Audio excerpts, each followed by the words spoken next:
13 మందికి స్థానాలు కల్పించింది. దాంతోపాటు 9 లోక్సభ సమన్వయకర్తల్లో బీసీలకు 6, ఎస్టీలకు 1, ఎస్సీలకు 1, ఓసీలకు 1 అవకాశం కల్పించింది. అక్కడ దాంతోపాటు డిసెంబర్ 11న మొదటి జాబితాలో 11 శాసనసభ స్థానాలకు ఆ లిస్టును రిలీజ్ చేసిన పరిస్థితి. దాంతోపాటు ఈ నెల 2వ తారీఖున రెండో జాబితాలో 24 శాసనసభ 3 లోక్సభ స్థానాలకు సమన్వయకర్తలను నియమించింది. 21 మందితో వైసీపీ మూడో జాబితాను విడుదల చేసింది. మూడో జాబితాలో 6 లోక్సభ 15 అసెంబ్లీ స్థానాలకు కొత్త సమన్వయకర్తలను నియమించింది. ఇప్పుడు 4వ లిస్టు మీద ఉత్కంఠ పెరుగుతోంది. 4వ లిస్టులో ఎవరికి చోటు దక్కే అవకాశం కనిపిస్తోంది? ఏ సామాజిక వర్గాలకి పెద్దపీట వేసే అవకాశం ఉంది?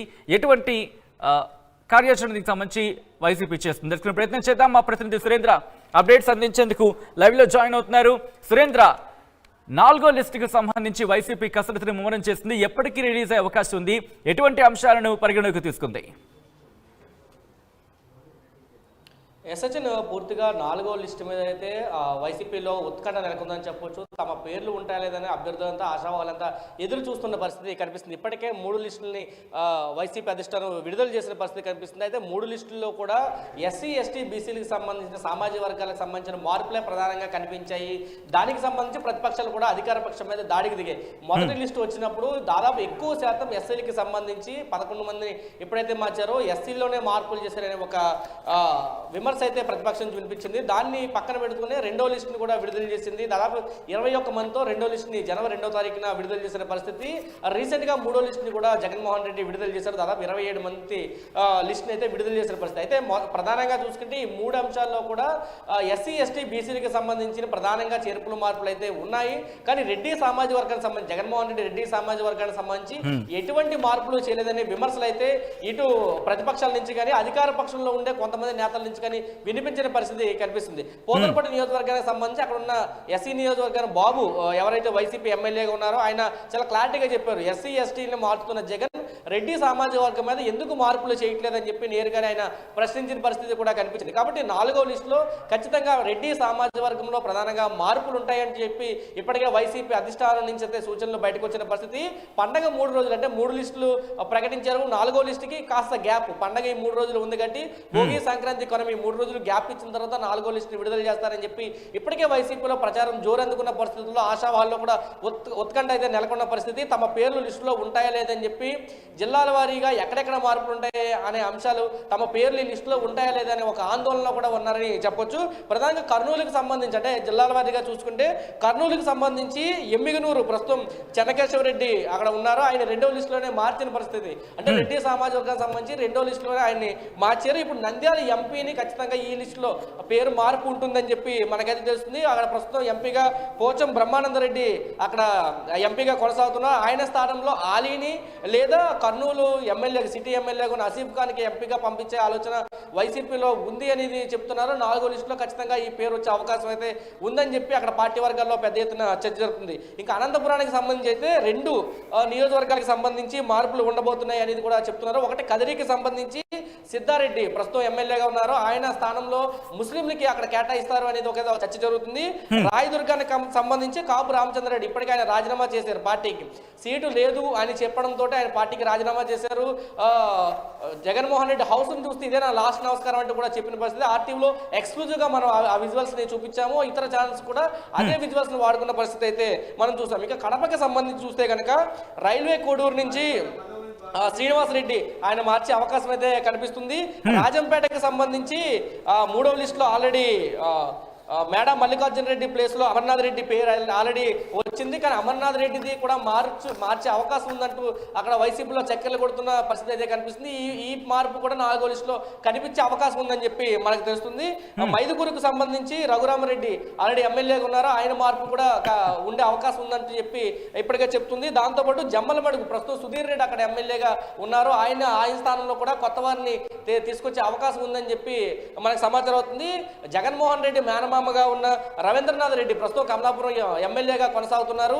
ఆయన స్థానంలో వేరే వాళ్ళని అక్కడ ప్రకటించే అవకాశం ఉంది కమలాపురం నుంచి అని చెప్పి కూడా మనకైతే సమాచారం అందుతుంది.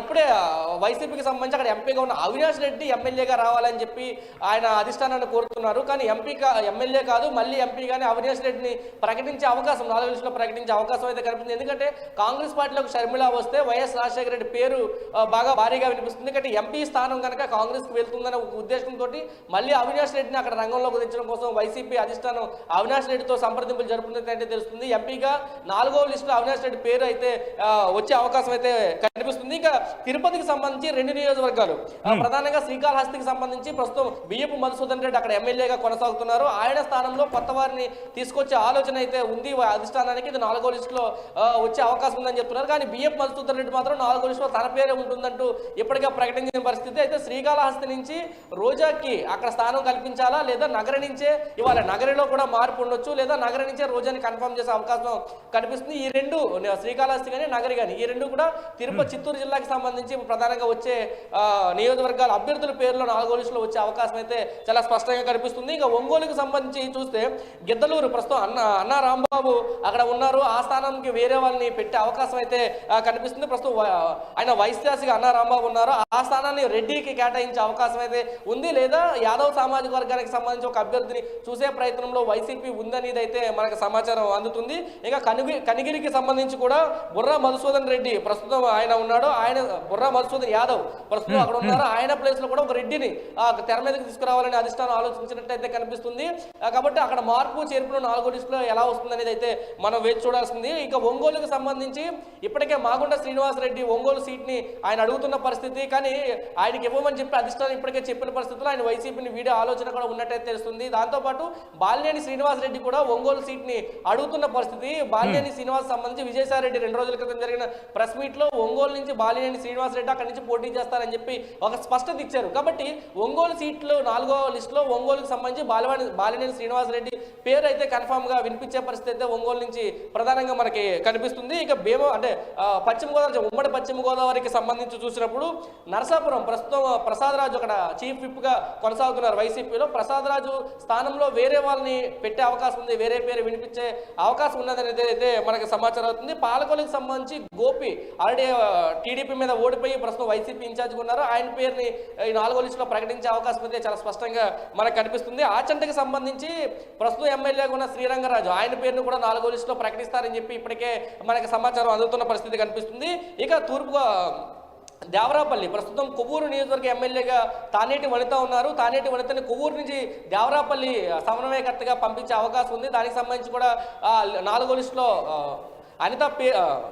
వనిత పేరు అయితే వినిపించే అవకాశం అయితే చాలా స్పష్టంగా మనకు కనిపిస్తుంది. దాంతోపాటు కాకినాడ జిల్లాకి సంబంధించి అంటే కోనసీమ కానీ తూర్పుగోదావరి జిల్లాకి సంబంధించి 2 పేర్లు అంటే అమలాపురానికి సంబంధించి ప్రస్తుతం విశ్వరూప మంత్రిగా ఉన్నారు. ఆయన స్థానంలో విశ్వరూప పేరా లేకపోతే వాళ్ళ అబ్బాయి శ్రీకాంత్ పేరు ప్రకటించే అవకాశం అయితే 4వ లిస్టులో చాలా స్పష్టంగా కనిపిస్తుంది. ద్వారంపూడి చంద్రశేఖర్కి సంబంధించి ఇప్పటికే కాకినాడ సిటీ ఎమ్మెల్యేగా ఆయన ఉన్న నేపథ్యంలో గతంలో కూడా ఒక చర్చ అయితే జరిగింది. ఆ ద్వారంపూడి చంద్రశేఖర్ని కాకినాడ సిటీ నుంచి అనపర్తికి మార్పు చేస్తారని చెప్పి ఒక చర్చ అయితే జరిగిన నేపథ్యంలో మార్పు అంటే అనపర్తికి ఉంటుందా లేదా కాకినాడ నుంచి ఆయన పేరు ప్రకటించే అవకాశం 4వ లిస్టులో చాలా స్పష్టంగా అయితే మనకి కనిపిస్తున్న పరిస్థితి ఉంది. ఎందుకంటే ఒక్కొక్క జిల్లాని క్లియర్ చేసుకుంటూ జగన్మోహన్ రెడ్డి వస్తున్నారు. ఇప్పటికే 59 స్థానాలు అంటే 50 అసెంబ్లీ స్థానాలతో పాటు 9 లోక్సభ స్థానాలకు కూడా ఆయన అభ్యర్థుల్ని సమన్వయకర్తలను ప్రకటించిన పరిస్థితి కనిపిస్తుంది. కాబట్టి దాదాపు జనవరి ఎండింగ్ కల్లా మొత్తం 175కి సంబంధించిన అభ్యర్థుల్ని సమన్వయకర్తలను ప్రకటించే ఉద్దేశంలో జగన్మోహన్ రెడ్డి ఉన్నట్టు తెలుస్తున్న పరిస్థితి. ఇక వైజాగ్కి సంబంధించి మనం చూస్తే కనుక ప్రస్తుతం అమర్నాథ్ రెడ్డి ప్రస్తుతం అనకాపల్లి ఎమ్మెల్యేగా ఉన్నారు. రాష్ట్ర ఐటీ శాఖ మంత్రిగా కూడా అమర్నాథ్ రెడ్డి ఉన్నారు. అయితే మొదటి 3 లిస్టుల్లో అమర్నాథ్ రెడ్డి పేరు వస్తుందని చెప్పి అందరూ ఊహించారు. అమర్నాథ్ కూడా అనుకున్నాడు. అక్కడ అనకాపల్లి నుంచి వేరే వ్యక్తిని నియమించడంతో ఆయన జరిగిన కార్యక్రమంలో అమర్నాథ్ రెడ్డి కన్నీళ్లు పెట్టుకున్న పరిస్థితి కూడా మనం చూసాం. అమర్నాథ్కి ఈసారి చోడవరం నుంచి అవకాశం ఇచ్చే అవకాశం అయితే కనిపిస్తుంది. చోడవరం నుంచి అమర్నాథ్ పేరైతే గుడివాడ అమర్నాథ్ పేరైతే వినిపించే అవకాశం అయితే ఉంది. పెందుర్తికి సంబంధించి ఇప్పటికే అక్కడ ఉన్న అదీప్ రాజు ఎమ్మెల్యేగా కొనసాగుతున్నారు. అదీప్ రాజుని వేరే చోటకి మార్చుతున్నారు. అక్కడ అమర్నాథ్కి ఇస్తారని ఒక చర్చ జరిగిన కానీ చివరికి పెందుర్తి నుంచి మళ్ళీ అదీప్ రాజు పేరే చాలా స్పష్టంగా వినిపిస్తుంది. 4వ లిస్టులో 2 పేర్లు